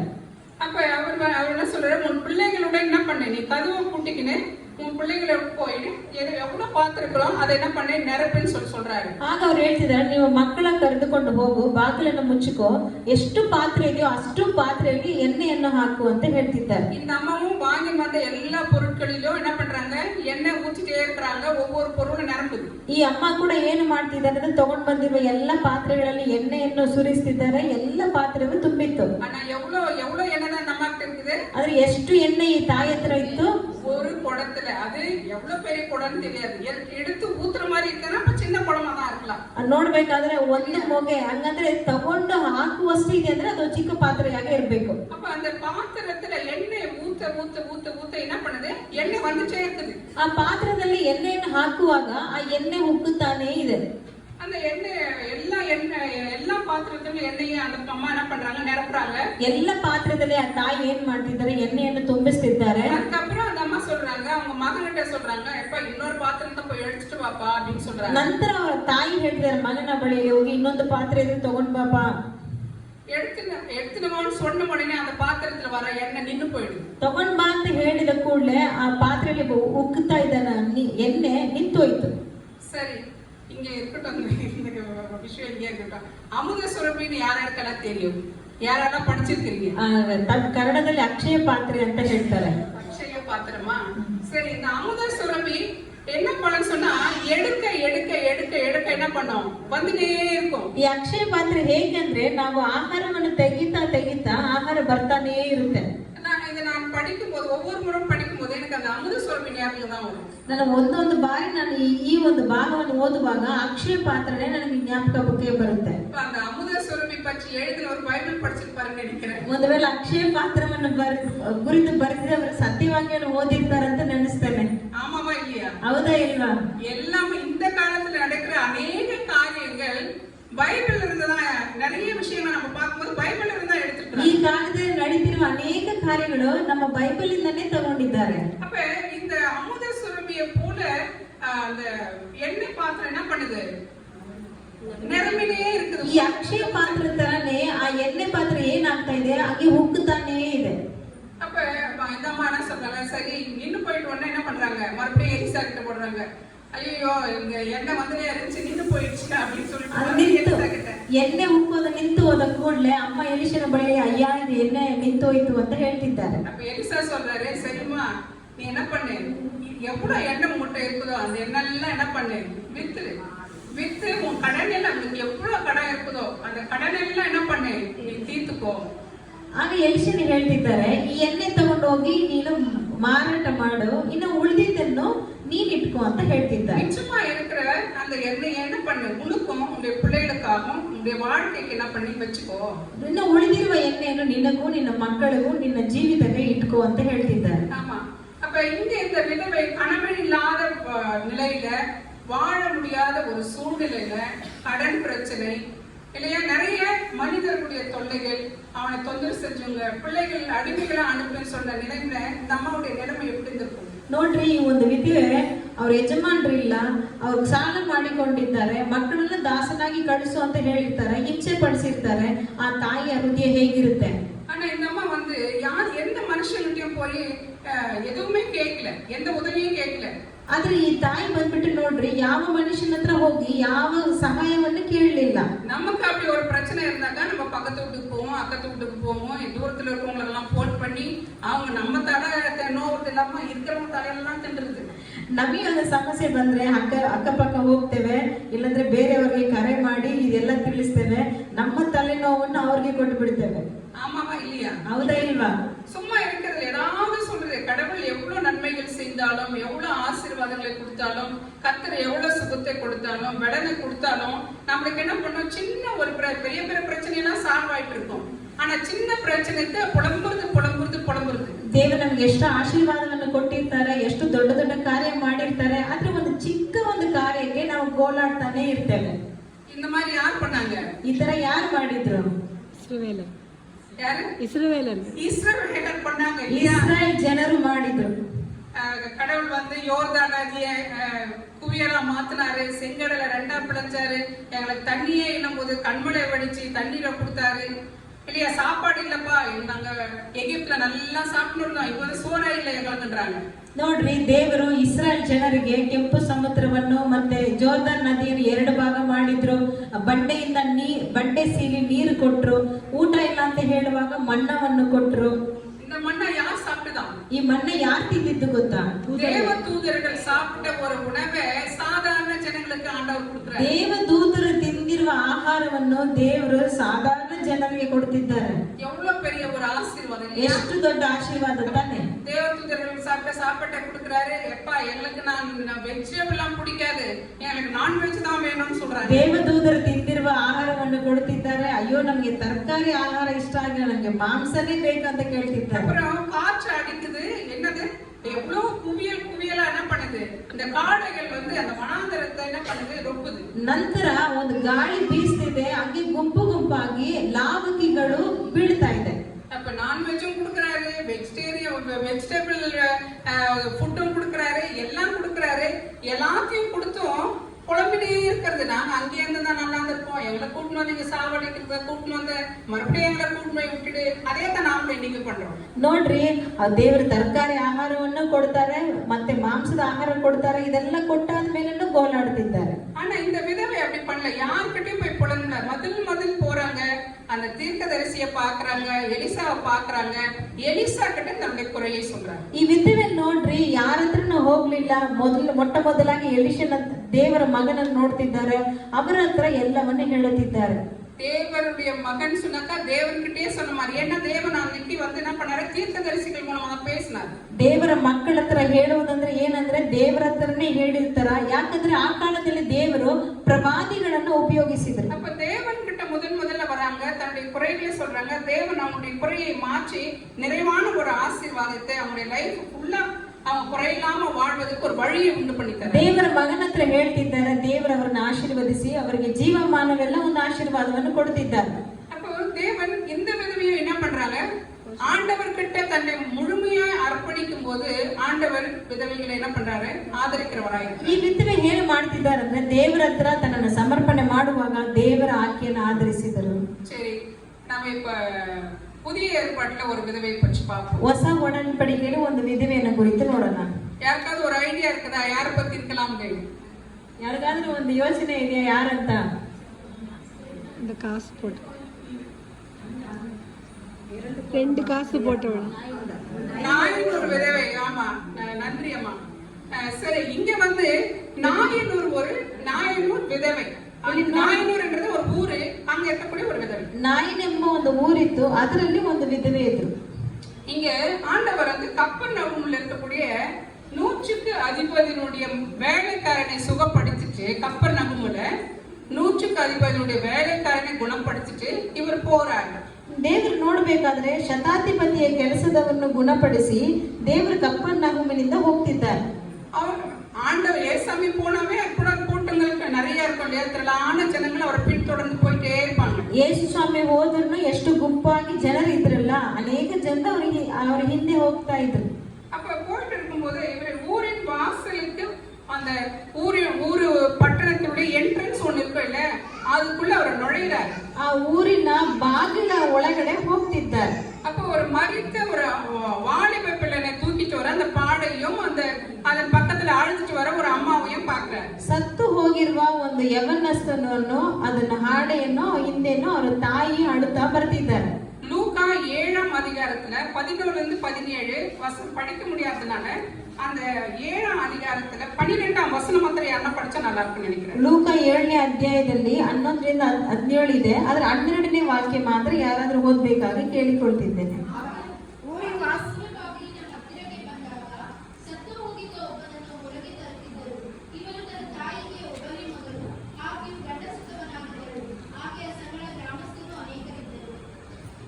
ரொம்ப நன்றிமா. நானும் குழம்பி போயிட்டு இருந்தேன். ஏன்னா இங்க கைம்பெண் இருக்கும், பைபிள்ல வந்து கைம்பெண் இருக்கும். ஆனா நான் வந்து விதவைன்றதை நான் எடுத்துக்கிட்டேன். ஆனா கன்னடாவில் என்ன சொல்லிட்டு அப்படியே சொல்லியிருக்காங்க, விதவைன்றே சொல்லியிருக்காங்க. Okay, thank you. ಕನ್ನಡ ಭಾಷೆಯಲ್ಲಿ ಅದನ್ನ ವಿಧವೆ ಅಂತಾನೆ ಬರ್ತಿದ್ದಾರೆ. அப்ப இந்த விதவைக்கு ஒரே ஒரு மகன். ಈ ವಿಧವೆಗೆ ನೋಡ್ಬೇಕಂದ್ರೆ ಒಬ್ಬ ಮಗ ಇದ್ದನು. அந்த ஒரு மகன் என்ன பண்ணிட்டா, இறந்துட்டாரு. ಆ ಒಬ್ಬ ಮಗನು ಏನಾಗಿದ್ದಾನೆ, ಸತ್ತು ಹೋಗಿದ್ದಾನೆ. கணவனும் கிடையாது, பிள்ளையும் கிடையாது, ಗಂಡನೂ ಇಲ್ಲ, ಮಕ್ಕಳು ಇಲ್ಲ. 13-14 வசனத்துல என்ன சொல்லி பார்க்கலாம். 13-14 தமிழ்ல வாசித்தப்ப நல்லா இருக்கும். கர்த்தர் அவளை பார்த்து அவள் மேல் மனம் உருகி அழாதே என்று சொல்லி கிட்ட வந்து பாடையை தொட்டார். அதை சுமந்தவர்கள் நின்றார்கள். அப்பொழுது அவர், வாலிபனே எழுந்திரு என்று உனக்கு சொல்லுகிறேன் என்றார். ஆமா, ஏசுசாமி வராரு. ಯೇಸು ಸ್ವಾಮಿ ಬರ್ತಿದ್ದಾರೆ. அந்த அம்மாவை பாக்குறாங்க, ಆ ತಾಯಿಯನ್ನು ನೋಡ್ತಿದ್ದಾರೆ. அந்த அம்மாவை பார்த்து சொல்றாரு, பயப்படாதம்மா, அழாத அப்படின்னு சொல்றாரு. ಆ ತಾಯಿಯನ್ನು ನೋಡಿ ಅಳಬೇಡ ಎಂಬುದಾಗಿ ಹೇಳಿದ್ರು. கிட்ட வந்து அந்த பாடையை தொடுறாரு. ದೇವರು ಹತ್ತಿರ ಬಂದು ಆ ಚಟ್ಟವನ್ನು ಮುಟ್ಟಿದರು.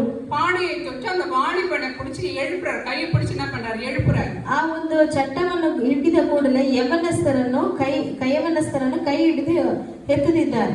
அப்ப அவன் உடனே என்ன பண்ற, ஆண்டவர் எழுப்பின உடனே அந்த செத்து போன ஒரு உயிரில்லாத ஒரு உயிரில்லாத ஒரு சரீரம் என்ன பண்ணுது, எழுந்துட்டு. ನೋಡ್ಬೇಕಾದ್ರೆ ಜೀವ ಇಲ್ಲದೆ ಆ ಶವವು ದೇವರ ಮಾತು ಕೇಳಿದ ಕೂಡಲೇ ಎದ್ದು ಕೂತ್ಕೊಂಡಿತ್ತು. அப்ப அவன் எழுந்து உட்கார்ந்து உடனே பேசுறாரு. ಎದ್ದು ಕೂತುಕೊಂಡು ಅದನ್ನು ಮಾತಾಡ್ತಿದ್ದಾನೆ. ஏசாமி என்ன பண்றாரு, அந்த மகனை அவங்க அம்மா கிட்ட ஒப்படைக்கிறாரு. ಯೇಸು ಸ್ವಾಮಿ ಏನು ಮಾಡ್ತಿದ್ದಾರೆ, ಆ ಮಗನನ್ನು ತಾಯಿ ಹತ್ರ ಒಪ್ಪಿಸಿ ಕೊಡ್ತಿದ್ದಾರೆ. இந்த விதவை வந்து நம்ம இங்க பாக்குறோம். இந்த விதவை வந்து அந்த காலத்துல ஏசாமி வாழ்ந்த காலத்துல ஒரு கணவன் இல்லாம மகன் இல்லாம இருக்கிற சூழ்நிலைய ஆண்டவர் என்ன பண்றாரு, புரிஞ்சுக்கிறாரு இல்லையா? ಆ ವಿಧವೆ ನೋಡ್ರಿ, ದೇವರು ಆಕೆಗೆ ಸಹಾಯ ಇಲ್ಲ, ಯಜಮಾನ್ ಇಲ್ಲ, ದೇವರು ಅರ್ಥ ಮಾಡಿಕೊಳ್ತಿದ್ದಾರೆ.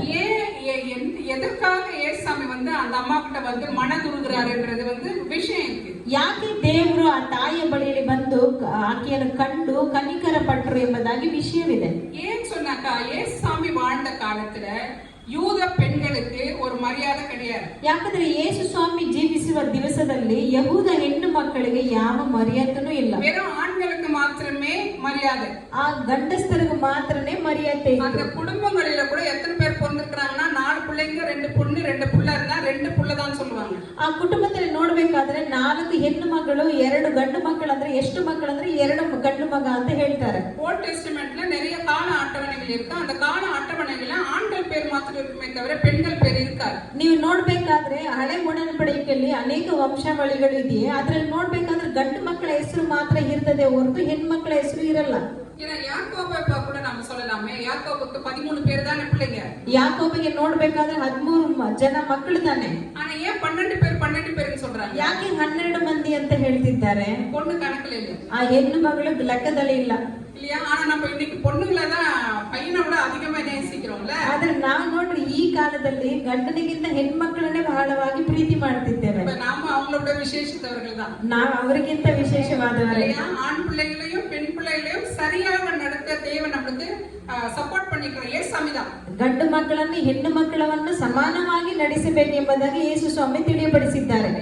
அப்ப இந்த யூத பெண், இந்த விதவை எங்க வெளியில போக முடியாது, வேலைக்கு போக முடியாது, சம்பாதிக்க முடியாது, வீட்டு காரியங்கள்ல வீட்டுக்கு தேவையான பொருட்களை கூட என்ன பண்ண முடியாது, வாங்க முடியாத ஒரு சூழ்நிலையில அந்த அம்மா இருக்கிறாங்க. ಈ ತಾಯಿ ನೋಡ್ರಿ, ಆಕೆ ಹೊರಗಡೆ ಹೋಗಕ್ಕೆ ಆಗಲ್ಲ, ಆಕೆಗೆ ಬೇಕಾದವನ್ನ ಖರೀದಿ ಮಾಡಕ್ಕೆ ಆಗದೆ ಒಂದು ಪರಿಸ್ಥಿತಿಯಲ್ಲಿ ಇದ್ದಳು.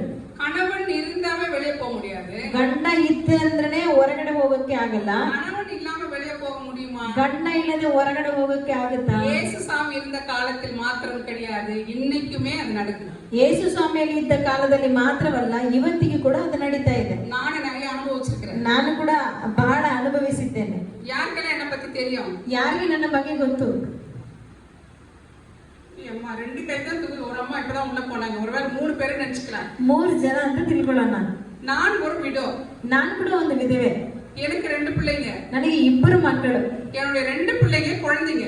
ನನ್ನ 2 ಮಕ್ಕಳು ಚಿಕ್ಕ ಮಕ್ಕಳು. என்னுடைய கணவர் சாகும் போது எனக்கு வந்து 26 வயசு. ನನ್ನ ಗಂಡ ಸಾಯುವಾಗ ನನಗೆ 26 ವಯಸ್ಸು. ஆனா இன்னைக்கு 55 வயசு ஆயிடுச்சு. ಆದ್ರೆ ಇವತ್ತು 55 ವಯಸ್ಸಾಯ್ತು. சரி, அந்த 26 வயசுல நான் எவ்வளவு அவமானப்படணும், எவ்வளவு அசிங்கப்படணும், யாரெல்லாம் புறக்கணிக்கப்படணும், யாரெல்லாம் கைவிடப்படணும், குடும்பத்தாரால நடு ரோட்டுக்கு வரணும், எல்லாத்தையும் நான் பார்த்துட்டேன். ನನ್ನ ಗಂಡ ಬಿಡಲು ಬಿಡಬೇಕು, ಯಾರಿಂದ ತಪ್ಪಾದ ಮಾತುಗಳು ಉಳಿಸ್ಕೋಬೇಕು, ಮತ್ತೆ ಕುಟುಂಬವೆಲ್ಲ ಕೈ ಬಿಟ್ಟಿರೋ ಕಾರ್ಯ ಎಲ್ಲ ಅನುಭವ ನನ್ನಲ್ಲಿ ಇದೆ. ஏசாமி காலத்துல மாத்திரம் கிடையாது, இன்னைக்கும். ஒருவேளை 28 வருஷத்துக்கு முன்னால நான் விடவான 28-29 வருஷம். ஆனா அந்த காலம் மாத்திரம் இல்ல, இன்னைக்குமே அது விதவைகளை பார்த்த ஒரு அல்பமான ஒரு பார்வை, ಅಲ್ಪಮಾನ ಪಾರ್ವೆ. ಯೇಸು ಸ್ವಾಮಿ ಕಾಲದಲ್ಲಿ ಮಾತ್ರವಲ್ಲ, ನಾನು 28 ವರ್ಷದ ಹಿಂದೆ ನಾನು ಒಂದು ವಿಧವೆ ಆದೆ. ಆ ಕಾಲದಲ್ಲಿ ಕೂಡ ಅವರನ್ನು ಅಲ್ಪವಾಗಿ ನೋಡುವುದನ್ನು ನಾನು ಕಂಡಿದ್ದೇನೆ. ವಿಧವೆಗಳ பார்த்த ஒரு அசட்டை, ஒரு புறக்கணிப்பு இல்லையா? ಒಂದು ವಿಧವೆಗಳನ್ನು ನೋಡ್ಬೇಕಾದ್ರೆ ಅಸಟ್ಟೆ ಮಾಡ್ತಾರೆ, ಅವರನ್ನು ದೂರ ಮಾಡ್ತಾರೆ. ಕಾರಣ என்ன? ಕಾರಣವೇನು? எங்க நம்ம வீட்டுல வந்து பூந்து நம்ம வீட்டுல குட்டிய ಪಟ್ಟಿರುವಾಂಗನೋ ಭಯ. ಎಲ್ಲಿ ಒಳಗಡೆ ಬಂದು ನಮ್ಮ ಕುಟುಂಬದಲ್ಲಿ ಗಲಿಬಿಲಿ ಉಂಟು ಮಾಡ್ತಾರಂತ ಒಂದು ಭಯ. ವಿಧವೆகளை பார்த்தா ಅಸಟ್ಟೆ பண்றது ಮಾತ್ರ ಇಲ್ಲ, ವಿಧವೆಗಳ ಬಗ್ಗೆ ரொம்ப பயம் ಜಾಸ್ತಿ ಆಗಿದೆ. ಅವರನ್ನ ನೋಡಿ ಅಸಟ್ಟೆ ಮಾಡೋದು ಮಾತ್ರವಲ್ಲ, ಅವರನ್ನ ಕಂಡು ಭಯಪಟ್ಟು ಜನನೂ ಇದ್ದಾರೆ. இல்லையா? நான் பார்த்திருக்கிறேன், அதனால தான் சொல்றேன். ನಾನು ನೋಡಿದ್ದೀನಿ, ಅದಕ್ಕೆ ಹೇಳ್ತಿದ್ದೇನೆ. சும்மா சொல்லல, இது உண்மை. ನಾನು ಸುಮ್ಮನೆ ಹೇಳ್ತಾ ಇಲ್ಲ, ಇದು ನಿಜ. என்னுடைய வாழ்க்கையில நடந்தத நான் சொல்றேன். ನನ್ನ ಜೀವಿತದಲ್ಲಿ ನಡೆದಿದ್ದನ್ನೇ ಹೇಳ್ತಿದ್ದೇನೆ. அப்ப ஏசாமி நம்மளுடைய நிலைமை பார்த்தாரு. இந்த மாதிரி வெளியில போய் சம்பாதிச்சு சாப்பிடக்கூடிய நிலையில அவங்க இல்ல. ಯೇಸು ಸ್ವಾಮಿ ತಾಯಿಯ ಸ್ಥಿತಿಯನ್ನು ನೋಡಿದ್ರೆ ಈಗ ಹೊರಗಡೆ ಹೋಗಿ ಸಂಪಾದನೆ ಮಾಡಿ ತಿನ್ನುವ ಸ್ಥಿತಿ ಇಲ್ಲ. கணவன் இருந்துட்டு பேருக்கு ஒருவேளை மகன் சம்பாதிச்சு போட்டிருப்பாரு. ಗಂಡ ತೀರಿ ಹೋದ ಮೇಲೆ ಒಂದು ವೇಳೆ ಮಗನು ಸಂಪಾದನೆ ಮಾಡಿ ಕೊಟ್ಟಿರಬಹುದು.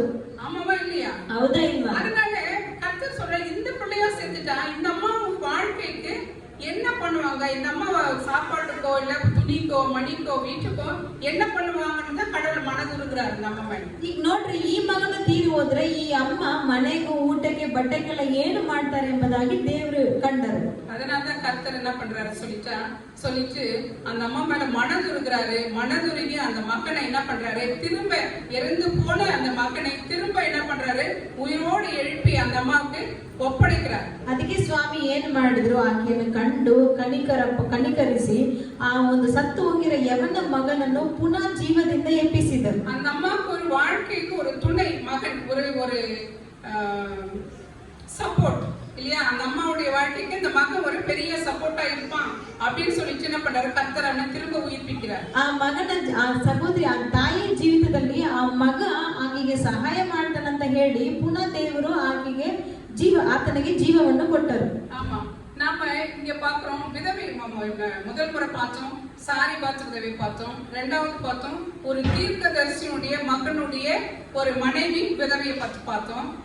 ನಾವು ಮೊದಲೇ ನೋಡಿದೆವು ಸಾರಿಬಾತ್ ವಿಧವೆ ನೋಡಿದೆವು. ನಂತರ ಪ್ರವಾದಿಯ ಹೆಂಡತಿ ಒಂದು ವಿಧವೆಯನ್ನು ನೋಡಿದೆವು. இங்க புதிய ஏற்பாட்டுல நாயனூர் விதவை, அந்த ஊர்ல இருக்கக்கூடிய ஒரு விதவை. ಹೊಸ ಒಡன்பಡಿಕೆ ನಾಯನ್ ಎಂಬ ಊರಲ್ಲಿ ಆ ಊರಲ್ಲಿದ್ದ ಒಂದು ವಿಧವೆ. அப்ப கர்த்தர் வந்து விதவைகளோட ஒவ்வொரு இடத்துலயும் பார்க்கும்போது விதவைகளோட கூட அவர் என்ன பண்றாரு, இருக்கிறார். ದೇವರು ನೋಡ್ಬೇಕಾದ್ರೆ ವಿಧವೆಯ ಸಂಗಡ ಕೂಡ ದೇವರು ಇದ್ದಾರೆ. ஒருவேளை மனுஷன் கைவிடலாம், உற்சார் கைவிடலாம், கணவனே சில நேரத்தில் என்ன பண்றது இறந்து போயிடுறாங்கன்னா அவங்களுக்கு தெரியாது. பட் கணவன் வந்து நம்பிக்கையான ஒரு வாழ்க்கையில அவரோடு கூட நம்மளால என்ன பண்ண முடியாது, வாழ முடியாது. கடைசி வரைக்கும் வாழும் அப்படின்னு நம்பிக்கை இருக்கா? தெரியாது. ಮನುಷ್ಯ ಕೈ ಬಿಡಬಹುದು, ಗಂಡ ಕೊನೆಯವರೆಗೂ ಅವ್ರ ಜೊತೆ ಬದುಕಕ್ಕೆ ಸಾಧ್ಯ ಅಂತ ನಾವು ಹೇಳಕ್ಕೆ ಸಾಧ್ಯನಾ? அப்ப எல்லாரும் கைவிட்டாலும் கடவுள் என்ன பண்றாரு சொன்னா, விதவைகளை ஆதரிக்கவும் விதவைகளை போஷிக்கவும் விதவைகளுடைய அந்த தனிமையில அவர் என்ன பண்றாரு, துணையா இருக்கிறார். ನೋಡ್ರಿ, ಎಲ್ಲರೂ ಕೈ ಬಿಟ್ಟರು ಕೂಡ ವಿಧವೆಯೊಂದಿಗೆ ದೇವರು ಜೊತೆಯಲ್ಲೇ ಇದ್ದಾರೆ. விதவைகளுக்கு ஆண்டவர் என்ன பண்றாரு, ஒரு தாயாக, ஒரு தகப்பனாக, ஒரு பிள்ளைகளாக, ஒரு கணவனாக.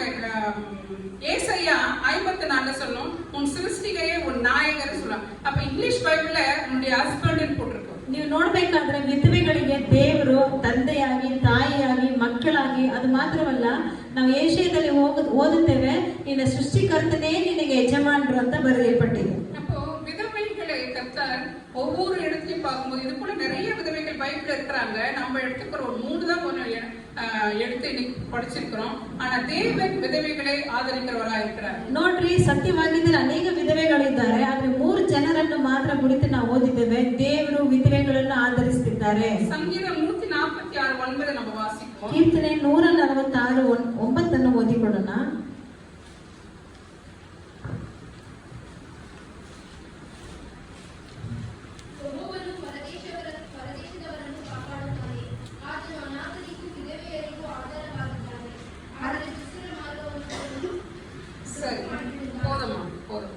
இங்க 146வது சங்கீதத்திலும் அது கர்த்தர் அதான் சொல்றாரு இல்லையா? அவர் என்ன பண்றாரு, பரதேசிகளையும் திக்கற்ற பிள்ளைகள், நம்ம சொல்லவில்லை இல்லையா, வாய்மொழியாவே சொல்லுவான், திக்கற்ற பிள்ளைகளுக்கு தெய்வமே துணைன்னு சொல்லுவோம் இல்லையா? ನಾವು ಹೇಳ್ತೀವಲ್ಲ, ಅನಾಥ ಮಕ್ಕಳಿಗೆ ದೇವರೇ ಗತಿ ಅಂತ ಹೇಳ್ತೇವಲ್ಲ.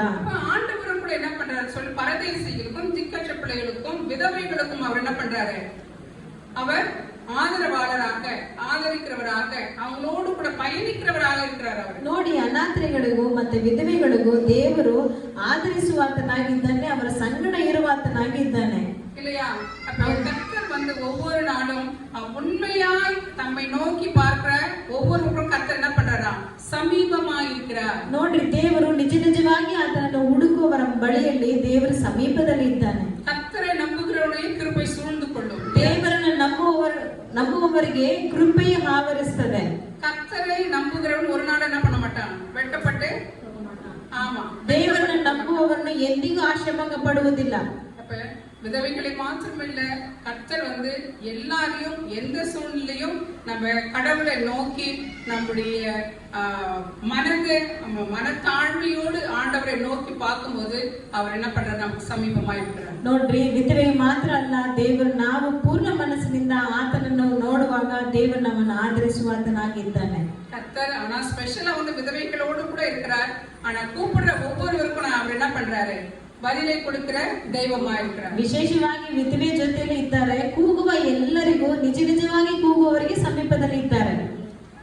ஆமா, என்னுடைய நான் சொன்னேன் இல்லையா, ஸ்டார்டிங்ல வந்து சொன்னேன் நானே ஒரு விதவைதான் அப்படின்னு சொல்லிட்டு. என்னோட பிள்ளைங்க ரொம்ப சின்ன பிள்ளைங்க, நானும் ரொம்ப கஷ்டப்பட்டேன். லாஸ்ட் டைமே உங்களுக்கு சொல்லியிருப்பேன், என்னோட சாட்சி ரொம்ப ಶಾರ್ಟಾ சொல்லியிருப்பேன். ನಾನು ನೋಡ್ಬೇಕಾದ್ರೆ ನಾನು ಕೂಡ ಒಂದು ವಿಧವೆ, ನನ್ನ ಮಕ್ಕಳು ಚಿಕ್ಕ ಮಕ್ಕಳು, ನಾನು ಹೋದ ಬಾರಿ ಚಿಕ್ಕದಾಗಿ ಹೇಳಿದ್ದೇನೆ. ஆமா, அவங்கள வச்சுட்டு நான் பட்ட கஷ்டத்திற்கு கொஞ்சம் கூட இதுவே இல்ல, அவ்வளவு கஷ்டத்தை நான் பட்டிருக்கிறேன். ಇಬ್ಬರು ಮಕ್ಕಳನ್ನು ಇಟ್ಕೊಂಡು ನಾನು ಸ್ವಲ್ಪ ಅಲ್ಲ ಬಹಳವಾಗಿ ಕಷ್ಟಪಟ್ಟಿದ್ದೇನೆ. எங்க ரிலேஷன் எல்லாரும், என்னுடைய ஹஸ்பண்ட் சைடு எல்லாம் நல்லா இருக்கப்பட்டவங்க தான். ಯಜಮಾನರ ಬಳಿಯಲ್ಲಿ ಇರೋರು ಎಲ್ಲರೂ ಚೆನ್ನಾಗೇ ಇದ್ದಾರೆ, ಒಳ್ಳೆ ಆಸ್ತಿ ಉಳ್ಳವರು. ஆனா எல்லாராலும் கைவிடப்பட்டிருக்கிறேன். ಎಲ್ಲರಿಂದ ಕೈ ಬಿಡಲ್ಪಟ್ಟೆ. எல்லாரும் உதறி தள்ளினாங்க, ಎಲ್ಲರೂ ನನ್ನ ದೂರ ತಳ್ಳಿದ್ರು. என்னுடைய பிள்ளைகளுக்கு படிப்பு வசதிக்கு கூட யாரும் ஒரு நாளும் ஒரு உதவி பண்ணல. ನನ್ನ ಮಕ್ಕಳಿಗೆ ವಿದ್ಯಾಭ್ಯಾಸಕ್ಕಾಗಿ ಯಾರು ಒಂದು ಸಹಾಯ ಕೂಡ ಮಾಡಲಿಲ್ಲ. ஆனா என்னுடைய பிள்ளைகளை வளர்க்க தேவன் எனக்கு ஞானத்தை கொடுத்தார். ಆದ್ರೆ ನನ್ನ ಮಕ್ಕಳನ್ನು ಬೆಳೆಸಲು ದೇವರು ನನಗೆ ಜ್ಞಾನ ಕೊಟ್ಟರು. நான் தமிழ்நாட்டுல தான் படிச்சேன். ನಾನು ತಮಿಳುನಾಡಲ್ಲೇ ಓದಿದ್ದೆ. தமிழ்நாட்டுல படிச்சுதான் கல்யாணத்துக்கு பிறகு நான் இங்கே செட்டில் ஆனேன். ನಾನು ತಮಿಳುನಾಡಲ್ಲಿ ಓದಿದ್ದೆ, ಮದುವೆ ನಂತರ ನಾನು ಇಲ್ಲಿ ಬಂದೆ. நான் எங்க வீட்டுக்காரர் தான் எனக்கு எல்லாமே. இன்னைக்கு குறையே கிடையாது, நல்ல வீட்டுக்காரர் கிடைச்சிட்டாரு நம்பிட்டு இருந்தேன். ನಾನು ನನ್ನ ಯಜಮಾನ್ರಿಯಪ್ಪ ನನಗೆ ಎಲ್ಲವೂ ಏನು ಕೊರತೆನೇ ಇಲ್ಲ ಎಂಬುದಾಗಿ ನಂಬಿ ಬದುಕಿದ್ದೆ. கடவுளை விட்டு மனுஷன் நம்பினால தான் நான் கடவுள் நல்ல ஒரு போடு போட்டாரு. ನನ್ನ ದೇವರನ್ನು ಬಿಟ್ಟು ಮನುಷ್ಯನ ನಂಬೋದ್ರಿಂದ ದೇವರು ನನಗೆ ಚೆನ್ನಾಗಿ ನೋಡಿದ್ರು. மனுஷன் உனக்கு துணை கிடையாது, மனுஷனை நீ நம்பாத, என்ன எல்லாமே உனக்கு வேற யாராலும் உனக்கு உதவி செய்ய முடியாதுன்னு சொல்லி ஒரு போடு. ದೇವರು ನೋಡ್ರಿ, ಮನುಷ್ಯ ಅಲ್ಲ, ನನ್ನನ್ನು ಬಿಟ್ಟರೆ ನಿನಗೆ ಯಾರು ಸಹಾಯ ಮಾಡಕ್ಕೆ ಆಗಲ್ಲ ಅಂತ ದೇವರು ನನಗೆ ಒಂದು ಒಳ್ಳೆ ಪೆಟ್ಟು ಕೊಟ್ಟರು. கடவுள் நிறந்த பிறகு நீர் மாத்திரமே எனக்கு எல்லாமே, உண்மை தவிர எனக்கு வேற எதுவுமே கிடையாது. என்னுடைய ஆசை, என்னுடைய உறவு, என்னுடைய சொந்தம், என்னுடைய பந்தம், எனக்கு தேவையா இருக்கிற எல்லாமே நீங்க மாத்திரம் தான், உங்களை விட்டு எனக்கு வேற யாருமே கிடையாதுன்னு தஞ்சம் அடைஞ்சான். ನಾನು ಗಂಡ ತೀರಿ ಹೋದ ನಂತರ ದೇವರ ಹತ್ರ ನೀನೇ ನನಗೆ ಎಲ್ಲವೂ, ಅಣ್ಣ ತಮ್ಮ, ನನ್ನ ತಾಯಿ ತಂದೆ ಎಂಬುದಾಗಿ ಹೇಳಿ ಆತನನ್ನೇ ಅಪ್ಪಿಕೊಂಡೆ. ஆண்டவர்கிட்ட ஒப்படைச்ச பிறகு நான் இங்க வந்து லாங்குவேஜ் தெரியாது, எனக்கு கன்னடா தெரியாது. நான் எங்க வீட்டுக்காரர் இருந்த வரைக்கும் நான் வெளியே போனதே கிடையாது, எந்த பொருளுக்காக வெளியே போனது கிடையாது. ದೇವ್ರ ನೋಡ್ಬೇಕಾದ್ರೆ ನನಗೆ ಕನ್ನಡ ಭಾಷೆ ಗೊತ್ತಿರ್ಲಿಲ್ಲ. ನನ್ನ ಯಜಮಾನರನ್ನು ಇಲ್ಲದೆ ನಾನು ಮನೆ ಬಿಟ್ಟು ಆಚೆಗಳಿಗೆ ನಾನು ಹೋಗ್ಲಿಲ್ಲ.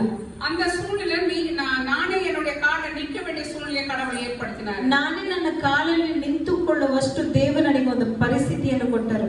அப்ப என்ன செய்யறதுன்னு தெரியாம ரொம்ப கொஞ்சம் கஷ்டத்துலதான் இருந்தேன். ನಾನು ಏನು ಮಾಡಬೇಕೆಂಬುದಾಗಿ ಗೊತ್ತಿಲ್ಲ, ನಾನು ಸ್ವಲ್ಪ ಕಷ್ಟದಲ್ಲೇ ಇದ್ದೆ. அதுக்கு பிறகுதான் முதல்ல வெளியே போக ஆரம்பிக்கிறேன். ಮೊದಲಾಗಿ ಹೊರಗಡೆ ಹೋಗ್ತಿದ್ದೇನೆ. ஸ்கூலா போய் சுத்தினேன். ಎಲ್ಲ ಶಾಲೆ ಹೋಗಿ ನಾನು ಸುತ್ತಿ ஒரு ஹாஃப் டே ஸ்கூல்ல சேர்ந்தேன். ಹೋಗಿ ನೋಡ್ಬೇಕಾದ್ರೆ ಒಂದು ಹಾಫ್ ಡೇ ಶಾಲೆಯಲ್ಲಿ ಸೇರಿಕೊಂಡೆ.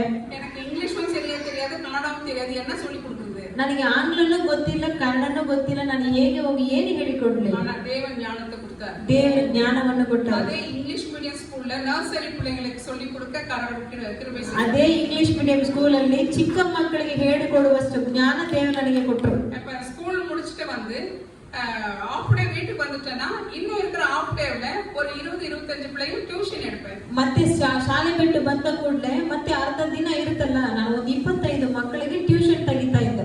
இப்ப யோசிச்சாலும் ரொம்ப பயமா இருக்குது, எப்படி நம்ம டியூஷன் எடுத்தோம்? ಈಗ ಯೋಚನೆ ಮಾಡಿದ್ರೆ ನನಗೆ ಭಯ ಆಗ್ತದೆ, ನಾನು ಹೇಗೆ ಟ್ಯೂಷನ್ ತಗೊಂಡೆ? என்ன நம்பியும் அவ்வளவு பேர் வந்திருக்காங்க, ನನ್ನನ್ನು ನಂಬಿ ಅಷ್ಟು ಮಕ್ಕಳು ಬಂದಿದ್ದಾರೆ. கர்த்தர் பெரியவர், ದೇವರು ದೊಡ್ಡವರು. ஞானிகளை பைத்தியமாக்குறவரும் ಜ್ಞಾನವಂತರನ್ನು ಹುಚ್ಚರಾಗುವಂತೆ பைத்தியங்களை ஞானியாக்குகிறவர். ಹುಚ್ಚರನ್ನು ಜ್ಞಾನವಂತರಾಗಿ ಮಾಡುತ್ತಾರೆ. பைத்தியங்களை ஞானியாக்கி ಹುಚ್ಚರನ್ನು ಜ್ಞಾನವಂತರಾಗಿ ಮಾಡಿ கர்த்தருடைய பிள்ளைகளை வளர்க்கும்படியான ದೇವರು ತನ್ನ ಮಕ್ಕಳನ್ನು ಸಾಕುವಷ್ಟು கிருபையை பாராட்டினார். ದೇವರ ಕೃಪೆಯನ್ನು ನನಗೆ ಕೊಟ್ಟರು. கன்னಡ மீடியத்துல சேர்த்து கூட என் பிள்ளைங்களை படிக்க வைக்க எனக்கு ஒரு மணி கிடையாது, பைசா கிடையாது. ಕನ್ನಡ ಒಂದು ಗವರ್ಮೆಂಟ್ ಶಾಲೆಯಲ್ಲಿ ಸೇರಿಸಿ ಕೂಡ ನನ್ನ ಮಕ್ಕಳನ್ನು ಓದಿಸಲು ನನ್ನ ಕೈಯಲ್ಲಿ ಹಣ ಇರಲಿಲ್ಲ. ஆனா என்னுடைய பிள்ளைங்களை எல்கேஜி டு டிகிரி வரைக்கும் ಇಂಗ್ಲಿಷ್ ಮೀಡಿಯಂ படிக்க வச்சேன். ಆದ್ರೆ ನನ್ನ ಮಕ್ಕಳನ್ನು LKG ಇಂದ ಡಿಗ್ರಿ ತನಕ ನನ್ನ ಇಂಗ್ಲಿಷ್ ಮೀಡಿಯಂ ಅಲ್ಲಿ ಸೇರಿಸಿದ್ದೆ. ಟ್ಯೂಷನ್ ಕಾಸು ಮಾತ್ರ. ಅದು ಟ್ಯೂಷನ್ ಹಣದಿಂದ. கர்த்தர் பெரியவர், ದೇವರು ದೊಡ್ಡವರು. கர்த்தர் இல்லாம நம்மளால ஒரு காரியத்தையும் செய்ய முடியாது. ದೇವರು ಇಲ್ಲದೆ ನಮ್ಮಿಂದ ಏನು ಮಾಡಕ್ಕೆ ಆಗಲ್ಲ. உன் வாழ்க்கை நினைக்கும்போது இன்னுமே எனக்கு வந்து ரொம்ப ஆச்சரியக்குரியாவே இருக்கும். ನನ್ನ ಜೀವಿತವನ್ನು ನೆನೆಸ್ಕೋಬೇಕಾದ್ರೆ ಈಗಲೂ ನನಗೆ ಆಶ್ಚರ್ಯವಾಗ್ತಿದೆ. இங்க உட்கார்ந்துட்டு ஒவ்வொருவரும் சவாலோட தான் உட்கார்ந்துட்டு ಇಲ್ಲಿ ಕುಳಿತಿರುವ ನೀವು ಒಬ್ಬೊಬ್ಬರು ಕೂಡ ಒಂದೊಂದು ಸವಾಲು ಕುಳಿತಿದ್ದೀರಾ. சொல்ல முடியாது. நம்மளுடைய வாழ்க்கையில இருக்குது. ನಾನು ಮಾತ್ರ ಅಂತ ಹೇಳಕ್ಕೆ ಆಗಲ್ಲ, ಎಲ್ಲರ ಜೀವಿತದಲ್ಲಿ ಇದೆ. தொடர்ந்து கர்த்தரை நம்புவோம். ನಾವು ಹಾಗೆ ದೇವರನ್ನ ನಂಬನ. கர்த்தரை இல்லாம வேற ஒண்ணையும் நம்ம என்ன பண்ண முடியாது, நாடக்கூடாது. ನಾವು ದೇವರನ್ನ ಇಲ್ಲದೆ ಬೇರೆ ಯಾವುದನ್ನು ದೃಷ್ಟಿಸಿ ನೋಡಬಾರದು. கர்த்தர் ஒருவரே தேவன். ದೇವರು ಒಬ್ಬನೇ ದೇವರು. அவரை நம்புவோம். ಆತನ ನಂಬೋಣ. அவர்கிட்ட நம்முடைய குறைகளை சொல்லுவோம். ಆತನ ಬಳಿಯಲ್ಲಿ ನಮ್ಮ ಕೊರತೆಗಳನ್ನು ಹೇಳೋಣ. நம்முடைய ஒவ்வொருடைய வாழ்க்கையில் நிறைவான ஒரு ஆசீர்வாதத்தை தருவார். ದೇವರು ನಮ್ಮ ಜೀವಿತದಲ್ಲಿ ಒಂದು ಸಮೃದ್ಧಿಯಾದ ಆಶೀರ್ವಾದವನ್ನು ಕೊಡುತ್ತಾನೆ. தேவன் தாமே உங்கள் யாவரையும் என்னையும் கூட ஆசீர்வதிக்க ஆண்டவரிடத்தில் பிரார்த்திப்போம். ನಾವು ಅದೇ ರೀತಿಯಾಗಿ ನಮ್ಮನ್ನು ಆಶೀರ್ವದಿಸಲಿ ಎಂಬುದಾಗಿ ನಾವು ಪ್ರಾರ್ಥನೆ ಮಾಡಿಕೊಳ್ಳೋಣ. ஆண்டவருக்கு நன்றி. இந்த நேரத்தை கொடுத்த தேவனுக்கும் ஒவ்வொரு முறையும் வினோதினி என்னையும் நம்பி மெசேஜ் கொடுக்க சொல்லி என்னையும் நம்பி மெசேஜ் கொடுக்க கூப்பிடுறதுக்கு வினோதினிக்கு ஒரு தேங்க்ஸ் சொல்லிடுவேன். ನಾವು ಒಂದೊಂದು ಬಾರಿ ನನ್ನನ್ನು ಕರೆದಿರುವ ಸಹೋದರಿಗೆ ನಾನು ವಂದನೆ ಸಲ್ಲಿಸ್ತೇನೆ. நன்றி. ದೇವರಿಗೆ ಸ್ತೋತ್ರ. ஆண்டவருக்கு மகிமை உண்டாவதாக. ದೇವರಿಗೆ ಮಾತ್ರ ಮಹಿಮೆ ಉಂಟಾಗಲಿ. ஆமென். ಹಲ್ಲೆಲೂಯಾ. ಒಂದು ಪ್ರಾರ್ಥನೆ ಮಾಡಿಕೊಳ್ಳೋಣ. அன்பின் பரலோக பிதாவே, மீண்டும் உமக்கு நன்றி செலுத்துகிறோம். இது இந்த வேளையில ஆண்டவரே இவ்வளவு நேரமாய் எங்களோடு கூட நீர் இடைப்பட்டதற்காக, ஆண்டவரே எங்களோடு கூட நீர் பேசினதற்காக உமக்கு நன்றி செலுத்துகிறோம். தொடர்ந்து இயேசப்பா வந்துட்டு ஒவ்வொருவரையும் சுவாமி நீர் ஆசீர்வதிங்க. நம்முடைய கிருபையினாலும் இரக்கத்தினாலும் நீர் ஒவ்வொருவரையும் ஆசீர்வதித்து நீர் காத்து வழி நடத்த வேண்டும் என்று ஆண்டவராகிய இயேசு கிறிஸ்துவின் இனிய நாமத்தில் ஜெபிக்கிறோம். ஜீவனந்த நல்ல தகப்பனே. ஆமென்.